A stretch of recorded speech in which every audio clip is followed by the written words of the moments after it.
Sir, ngayon po ba may nakikipag-ugnayan na po ba sa inyo sa hanay po ng ating gobyerno para po matulungan po yung inyo pong mga stakeholders, hindi lang yung members ng group ninyo, even po yung ibang mga exporters natin, dito nga po sa paparating na bagong taripa na ipinataw po sa atin ng Amerika? Well, actually, nung, nung pumutok naman yung tariff na 17%, kinakausap na kami ng ating government agency, especially yung DTI at saka DA. Tinatanong na nila sa atin kung ano yung mga issues and concern natin sa tariff. Siyempre, ang sinasabi pa rin natin is maapektuhan tayo pag mataas yung tariff.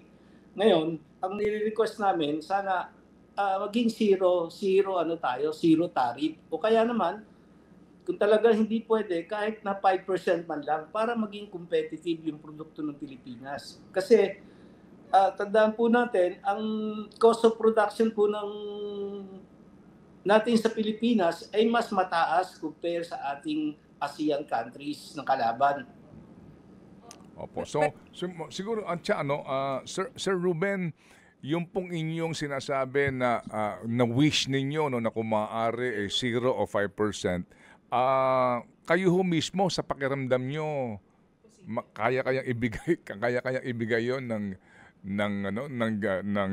pangulo ng Amerika?